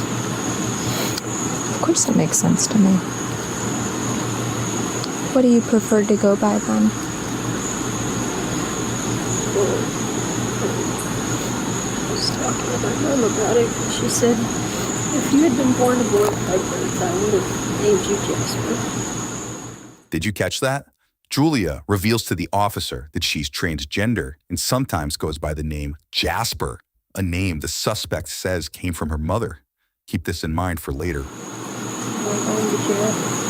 Why would you go to jail? You can't put me anywhere else. It's not what happens. Next, Julia is transported to the police station, where she sits with officers while awaiting the detective's arrival. Wow, what a night. It's been busy. Sorry to kind of like add more to your plate. Why are you apologizing? I don't know. Well, I get that a lot. I guess I just have a habit of doing it. Yeah. Oh no, wait, did you hit the lady over there on Malibu earlier? That's where I was asking when you got hit by a car. Was it you? Okay. You apologized, so I figured I'd ask. Oh, sorry, I did it. You and your Honda Civic. I thought I saw a Honda Civic in the area. Yeah, me and my Honda Civic hit an old lady. Mm-hmm. And then Spoiler and everything. didn't even stop to check if she was fine. Yeah, I did that. Wait, it was you? Yeah, it was. Yeah, I'm the criminal here. Hours pass until Julia is given a new set of clothes and seated in an interrogation room where detectives want to know about the disagreement between Julia and her mother that she mentioned earlier. Fair. What is it that you're doing or that she's doing that's not fair to you? Well, me and her would have a lot of arguments about things, especially over like me being trans. So she'd be like, okay, you're not a real boy and blah blah blah and all, you know, the whole spiel of transphobic stuff. Okay. But she doesn't approve of your lifestyle, she doesn't approve of that. would you say she was like trying to kind of meet me in the middle, but it wasn't really working all that well all the time. She would try to call me child instead of, because it's more like gender neutral rather than kind of meeting in the middle, I guess. Okay.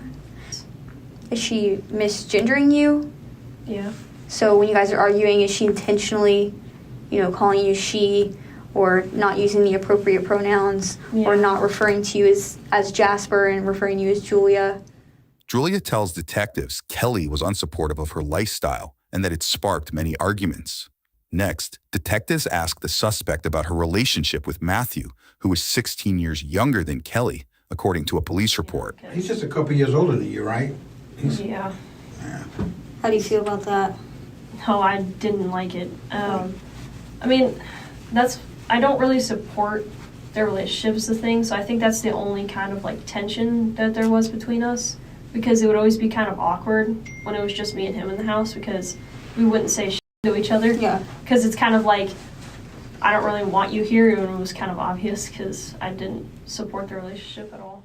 Now, detectives hit on another point of contention in the family, that Julia did not approve of her mother's relationship with the 22-year-old. Moments later, detectives get back to questioning Julia about her version of events.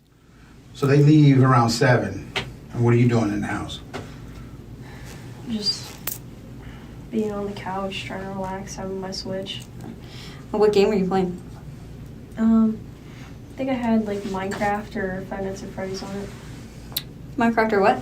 Minecraft or like Five Nights at Freddy's on it, something like that. Say that again? Five Nights at Freddy's. What is that? Is it like a horror, like Freddy Krueger? It's like a horror game. Okay. You ever played Dead by Daylight? Mm-mm. That's what it kind of reminds me of. It's kind of the same thing. You're trying to escape a killer. Freddy Krueger's one of them. I hear him like walking around and stuff, and just kind of. So you're saying him. So are you? Do you know that? Does this guy look like a male? The suspect does he look like a male? I don't know. I'm just assuming. Okay. Could you tell if he was white or black? If I had to guess, maybe black. Okay. Like, was his face covered with a mask, or was he? I think he had like some kind of hood. It was like up and kind of, but. Julia reiterates her story of being locked in her room while an intruder committed a double murder. But soon enough, detectives reveal that they know more than they're letting on. I think this is tough for you. Okay. To be quite honest with you, we don't believe that this is how this happened. Okay. All right. We've looked over this crime scene, and there's things in this crime scene that's not adding up with what you're saying, okay? Because I don't believe the story about someone coming into the house, okay? There's evidence that shows that. We looked at your surveillance camera, okay? We don't see nobody coming through that back door. Okay, we looked at your surveillance camera. We see your parents coming home through the front door. Okay. We see bloody footprints inside the dining room area in front of the rear sliding glass door underneath the glass. That blood should be on top of the glass. Tell us what happened. I'm asking you straight up, okay? Are you the reason why did you hurt your parents today, your mom and Matthew? And if you did, was there a reason why you had to do it? Let's go with them coming home. When they walked through the door, tell me what happened.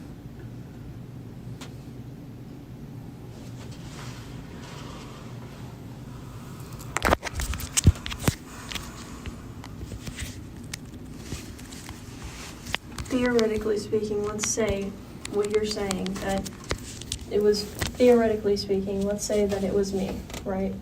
What? So Jasper, we're going to be honest with you. It's not really theoretical at this point. Everything he just stated to you is telling us that something happened that you're not telling us, right? So you're basically saying that I'm the culprit? We're not saying that at all. But evidence shows us on surveillance cameras, it shows them walking into the house.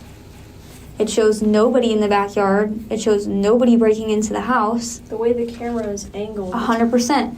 But someone would be seen either hopping the fence, coming around the fence, whatever. And you know that. You know that the camera is angled a certain way. You know that you can walk out that sliding glass door and go undetected. Yeah, and that's an interesting point you just made. So this is why we know especially we've seen a lot of crime scenes. I'm saying there's a blind spot between the two cameras, and the way that they're angled makes it obvious. Yeah, but someone would have to know that. Someone would have to know that there's a blind spot there. Someone that's not random, that's not randomly coming to your back door and breaking the back door, unbeknownst. This person, know any of that. This person would have had to have known the way the camera's set up only by viewing it from an app, right? You can't really tell. You see it from the outside of the house. Sure, but you can't see the exact scope. There's wide lenses. You don't know exactly what it's viewing, but guess who does? And guess who just pointed that out? You do.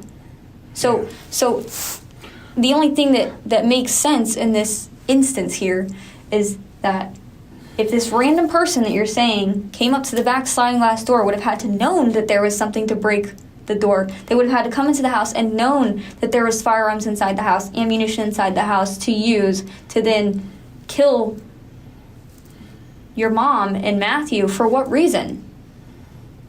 And then not only that, at no point do they ever go to your door.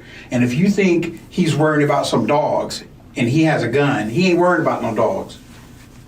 Okay? So that didn't make sense right there. All right? Now, you was just about to say, what if it was you that did this? I'm saying theoretically. Okay. Theoretically what? What? You said that get it off your chest and whatever, but it's like, that's not how that works. It's... Of course, it's not going to go away that quick. It's not. But you gives us a reason, because other people are going to look at this interview, and they're going to want to know: is this a monster over here, or is this somebody who made a terrible mistake? Did either Matthew or your mom? Did any one of them try to do anything to you when they came home? Huh? No. Okay, so what happened? And why?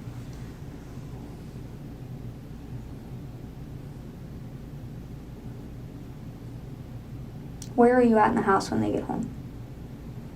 Because we know you were not in your bedroom. I don't understand how you can say that, how you know I'm not in my bedroom. How would you know that? So your bedroom door was closed, correct? At the time that this incident took place. The way that the blood spatter is projecting suggests that maybe that wasn't the exact case. It could have been closed, but maybe not all the way. Like you're saying, it was locked. Well, I mean, I couldn't lock it. The lock is reversed on the door handle. Okay. You made a comment earlier about silence being really loud. It's happening right now. And even though you're not saying it with your mouth, your silence is saying it is loud.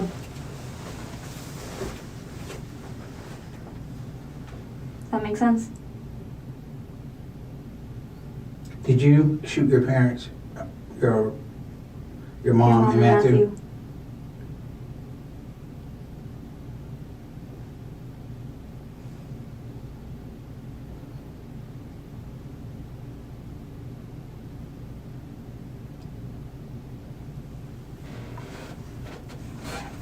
Julia. I apologize. Jasper. Jasper, right. Did you shoot your mom and Matthew today? Well, you're basically saying that I did, so do you even need my answer? Well, we want you, like I said, we want you to tell us what happened. And tell us what, we're giving you this opportunity to tell us what went on, what was going on to make you do this. Officials redact the remaining audio of the interrogation, but according to a criminal complaint, Julia later decided to come clean and admitted to killing her mother and Matthew. The complaint states that Julia allegedly said "welcome home" to the pair before shooting them multiple times with Kelly's revolver. Even more disturbing, the teen also admitted to stabbing Matthew repeatedly after running out of ammunition and only reloading after she said the 22-year-old asked to be taken out of his misery. That's when she told investigators she loaded the gun again and shot Matthew in the head. Julia was booked for 2 counts of first-degree premeditated murder with a firearm. At last check, the now 17-year-old is being tried as an adult and has pleaded not guilty to the charges. She's expected back in court later this year. Subscribe now for easier access to the latest from Law&Crime Bodycam.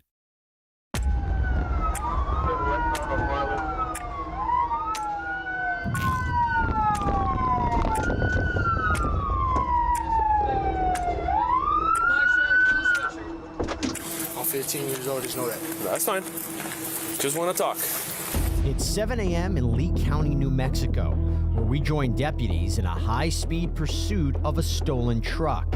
Deputies initially tried to stop the suspect for allegedly driving recklessly before things quickly escalated.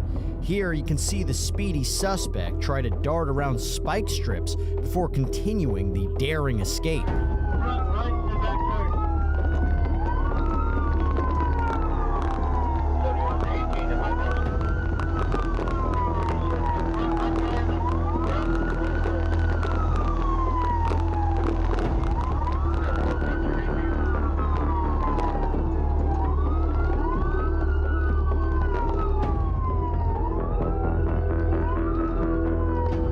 Next, the suspect makes an abrupt turn before hitting the gas and nearly losing the deputy.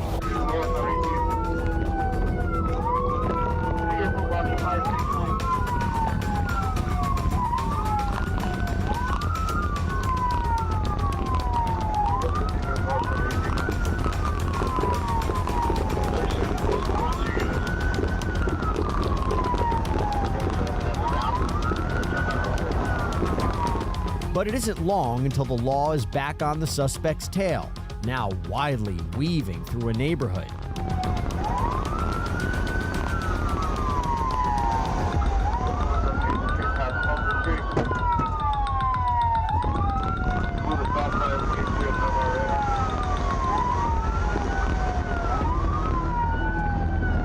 Here, the dangerous driver makes a quick left into a field, but that move doesn't exactly pan out as the deputy easily catches back up with the suspect. Investigators said the chase reached speeds of up to 111 miles per hour.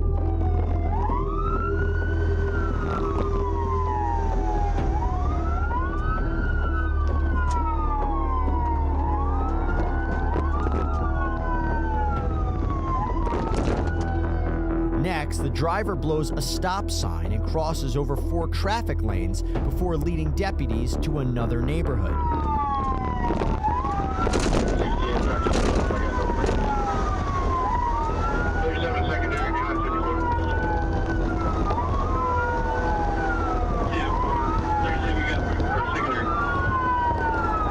The driver continues trying to avoid arrest when, just like that, this high-speed chase appears to come to an end. 2 young men can be seen hightailing it out of the area.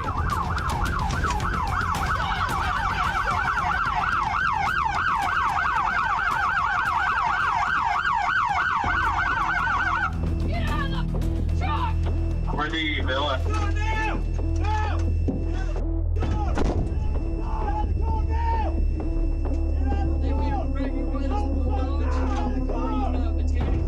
But this is not exactly the end of it when the driver, who's still in the car, revs the engine and, well, see for yourself.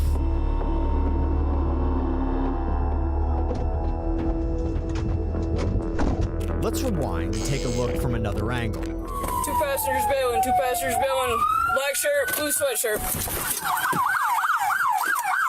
Get out of the truck right now! Driver, get out of the truck! Get out of the fucking truck! Where do you bill it?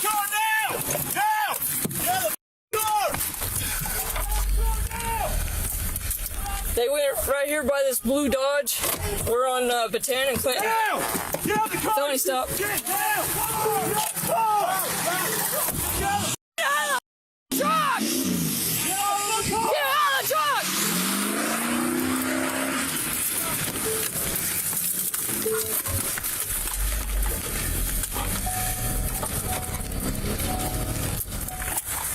The driver manages to elude deputies, but soon enough, deputies find the truck broken down in a nearby neighborhood.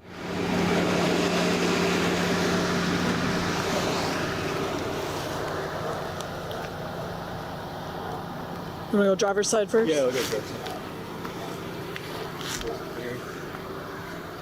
I'll see you in the driver's seat. Passenger seat, I'll see. I got you. Here, open it. Looks clear. Speakers. I don't see anybody. What is that?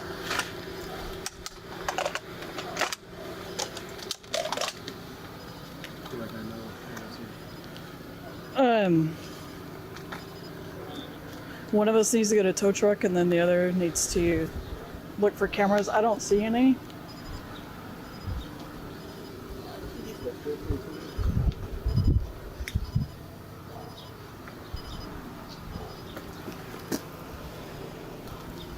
I was gonna check the surrounding areas. Deputies discover the truck with no one inside and start scouring the neighborhood for any sign of the driver. Meanwhile, just blocks away, another deputy just found those 2 boys who allegedly bailed out of the stolen truck earlier. Got those 2 juveniles here at the RV park. I'm gonna try and step out with them. What RV park? Right next to the Econo Lodge. 2 Hispanic males, juveniles, 1 shirtless, 1 with a black shirt.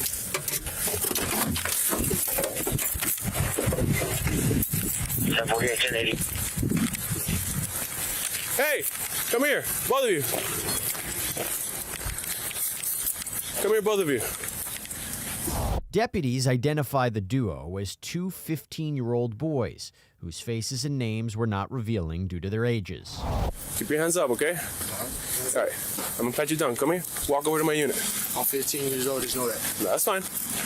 Just wanna talk. That's fine. Just go over there. Just go over there. Okay, just both of you just place your hands on the truck. Okay, that's so I'm just gonna detain y'all, okay? Y'all not under arrest. You're all just detained right now, okay?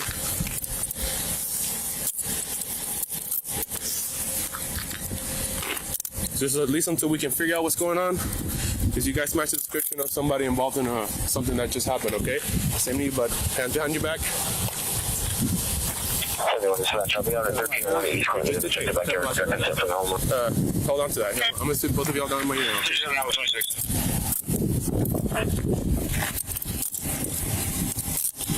So like I said, you're all just detained for right now until we figure out what's going on, okay? 26. Show both juveniles detained. Alright.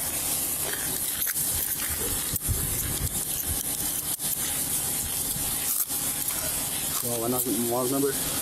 No, not yet. Hold on. Hold on, before you get on, I'm going to pat you down for weapons, okay? I'm not going to go into your pockets. I'm just going to check if you have anything on you, okay?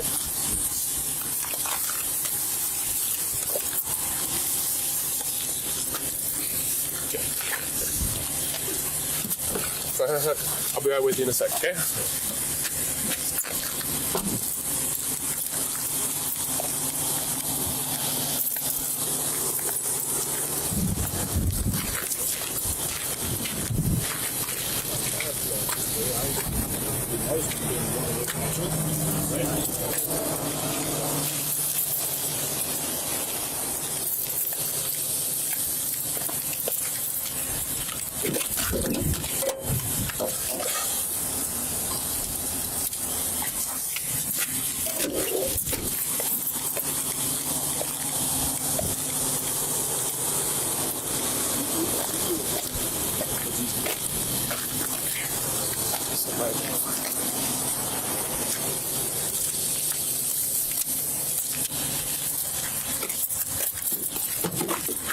Alright, so I'm Deputy Cruz with the Sheriff's Office, alright? So I'm investigating the pursuit that just happened not so long ago. The black car took off from us, high rate of speed, okay? So I'm gonna read you this, and I'm gonna ask you some questions if you agree to talk to me, okay? So, you have the right to remain silent. You do not have to say anything at all, and anything you do say will be used against you in court. Do you understand? You have the right to an attorney before you talk to me. You have the right to talk to an attorney, parent, guardian, or custodian if you so desire. Do you understand? If you cannot pay for an attorney, the judge will appoint one for you for free if you desire an attorney. Do you understand? You have the right to have your attorney present when I talk to you. Do you understand? You do not have to talk to me, but if you do, you have the right to stop talking to me at any time, okay? Do you understand? Okay. After being advised of your rights, and with those rights in mind, do you wish to voluntarily give up those rights and talk with me? No? Okay, that's fine. Alright, so I'm gonna call your mom then, and we'll go from there, alright?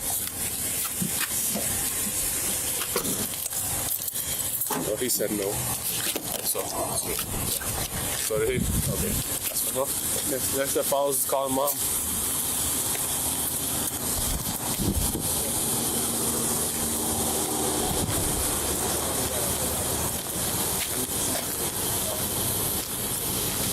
Yeah.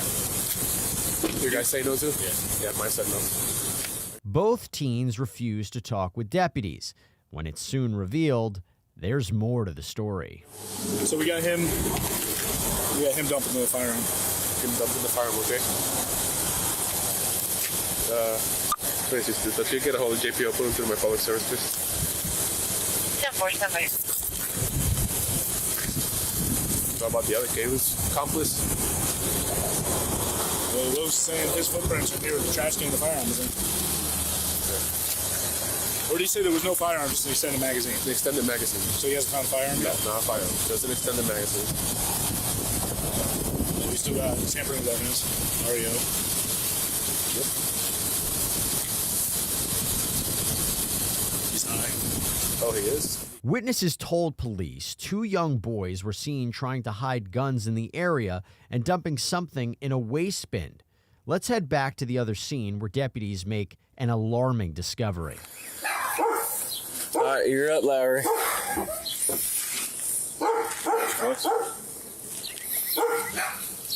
Hey. Okay, hold this lid so we don't close on them. Juices. Okay, do this right.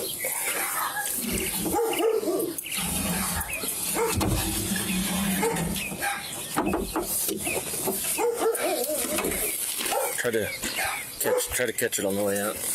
Ready? Oh, shake it. Shake it. Don't grab it though. Don't let it hit the ground. Don't let it hit the dirt. You come lift this. Yeah, you can get it.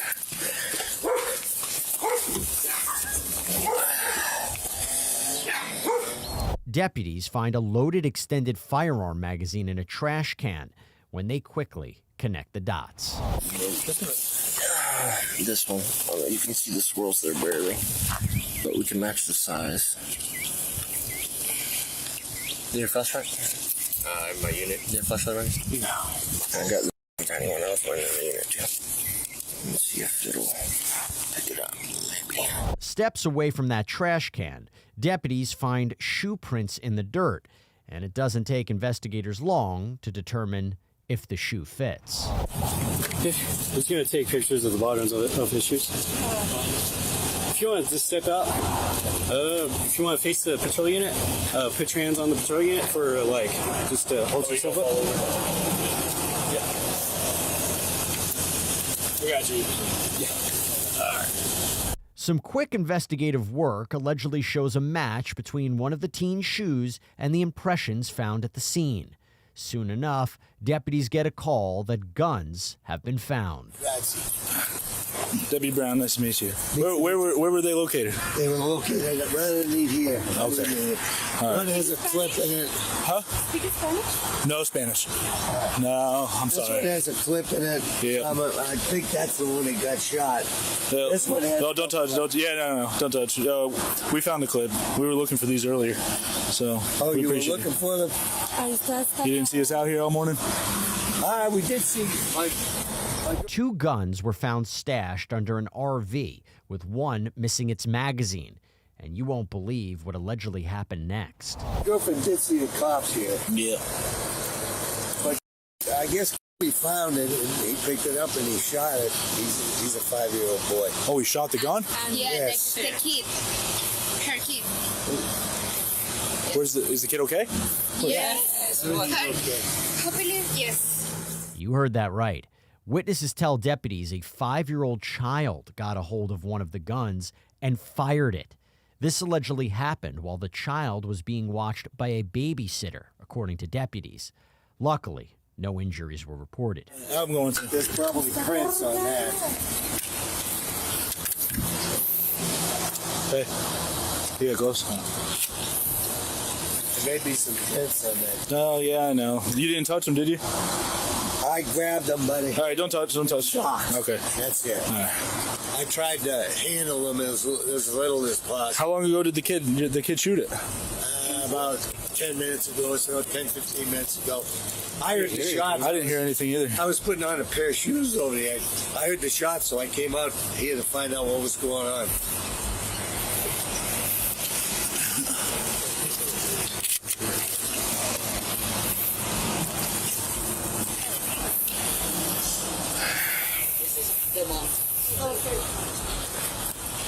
You all right? He didn't know it was a real gun. He thought it was a toy gun. Where did he shoot? What did he hit? Do you know? I don't know. Moments later, deputies find that missing bullet. So this little boy is saying that he shot at this RV. You see any bullet holes?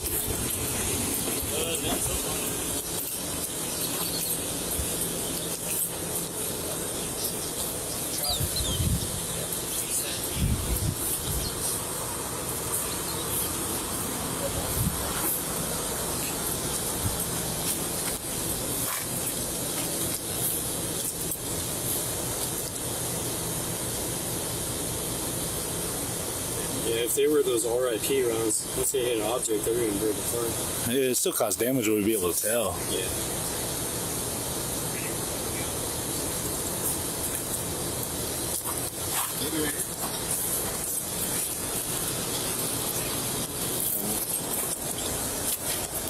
Maybe. You open it up and see if there's a bullet hole inside? Or a bullet inside? Those look pretty fresh. Yeah, that's it. Is there a bullet in there? Oh. What's through there? Yeah, look. No, we found where he shot. Did it go through that backside? Oh yeah, sure did.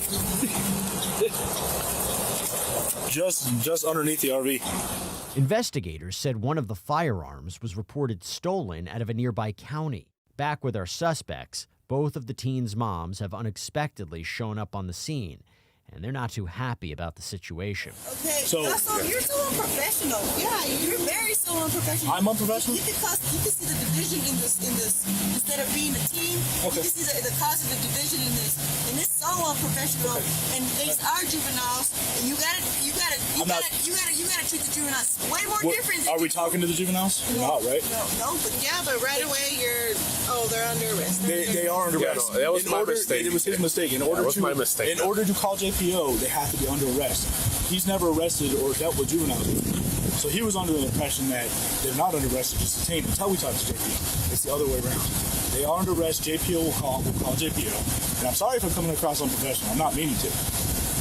But in order for JPO, there's like a card. And they're going to give a score. As bad as that sounds, that's how we kind of understand it. JPO is going to say hold or release the pants. So where we're at right now is waiting for JPO to tell us to hold. Does that make more sense? I am sorry. Stand by. Let's just say that JPO says release the parents, so they're not under arrest, right? They would still have charges. They just wouldn't go to jail. Officials decide to take one of the teens to jail, while the other was allowed to leave with his mom. When they threw the gun magazine, they sent the magazine for that gun in a trash can. We have witnesses on it.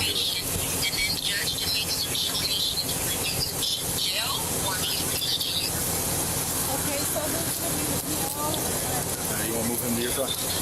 Yeah.